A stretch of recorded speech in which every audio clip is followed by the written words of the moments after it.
اما بعد فاعوذ باللہ من الشیطان الرجیم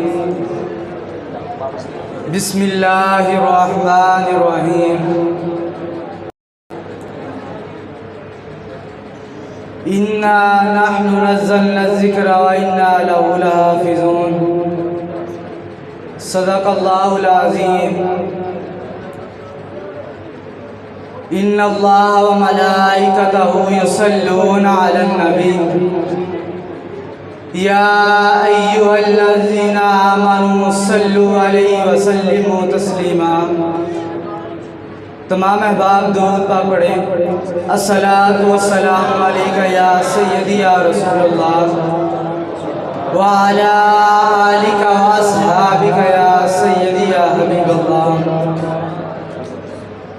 میرے نہایت ہی قابل صد احترام میرے استاد محترم، معزز مہمانان گرامی اور جامعہ انوار القرآن صدیقیہ کے محتوے پھولو، السلام علیکم۔ آج مجھے جس موضوع پر اظہار خیال کا موقع ملا ہے وہ ہے قرآن اور حافظ قرآن کا مقام۔ سامعین محترم، قرآن وہ عظیم کتاب ہے جو اللہ تعالیٰ نے اپنے آخری نبی صلی اللہ علیہ وآلہ وسلم پر نازل فرمائی۔ یہ صرف پڑھنے کے لیے نہیں بلکہ زندگی بدلنے کے لیے نازل ہوئی ہے۔ اللہ تعالیٰ خود قرآن کی عظمت بیان فرماتا ہے، ذالک الکتاب لا ریب فیہ ھدی للمتقین۔ یہ وہ کتاب ہے جس میں کوئی شک نہیں، یہ پرہیزگاروں کے لیے ہدایت ہے۔ یہ قرآن نور ہے، روشنی ہے، اندھیروں کو ختم کرنے والا ہے۔ اللہ تعالیٰ فرماتا ہے، قد جاءکم من اللہ نور و کتاب مبین۔ تمہارے پاس اللہ کی طرف سے ایک نور اور واضح کتاب آ چکی ہے۔ یہ قرآن وہ نعمت ہے جس کے ذریعے اللہ تعالیٰ دلوں کو زندہ فرماتا ہے۔ الا بذکر اللہ تطمئن القلوب۔ خبردار، اللہ کے ذکر سے ہی دلوں کو اطمینان نصیب ہوتا ہے، اور قرآن سب سے بڑا ذکر ہے۔ جب یہی قرآن کسی انسان کے سینے میں محفوظ ہو جاتا ہے تو وہ شخص حافظ قرآن بن جاتا ہے، اور حافظ قرآن کا مقام عام مسلمانوں سے بہت بلند ہے۔ نبی کریم صلی اللہ علیہ وآلہ وسلم نے فرمایا، ان للہ اہلین من الناس۔ لوگوں میں کچھ لوگ اللہ والے ہوتے ہیں۔ صحابہ نے عرض کیا، یا رسول اللہ وہ کون ہے؟ فرمایا، ہم اہل القرآن ہم اہل اللہ و خاصہ۔ وہ اہل قرآن ہیں، وہ اللہ کے خاص بندے ہیں۔ ذرا غور کیجئے، حافظ قرآن کو حضور صلی اللہ علیہ وآلہ وسلم نے اللہ کا خاص بندہ قرار دیا۔ حافظ قرآن کے درجات قیامت کے دن قرآن کے مطابق بلند کیے جائیں گے۔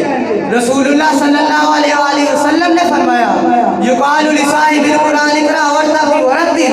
قرآن والے سے کہا جائے گا، پڑھتا جا اور بلند ہوتا جا، جس طرح دنیا میں ترتیب سے پڑھتا تھا۔ قرآن قیامت کے دن حافظ قرآن کے حق میں سفارش کرے گا۔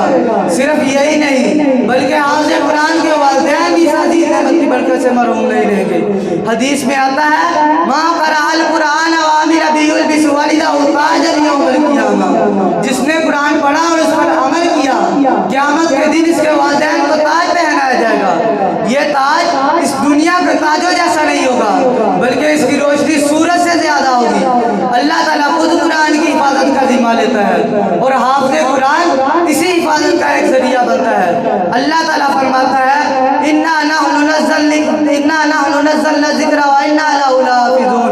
بے شک ہم نے ہی ذکر قرآن کو نازل کیا اور ہم ہی اس کی حفاظت کرنے والے ہیں۔ حافظ قرآن دراصل اللہ کے وعدے کا عملی مظہر ہوتا ہے، لیکن معزز سامعین، حافظ قرآن کا اصل مقام اسی وقت نمایاں ہوتا ہے جب اس کا اخلاق، اس کا کردار، اس کی زندگی قرآن کے مطابق ہو۔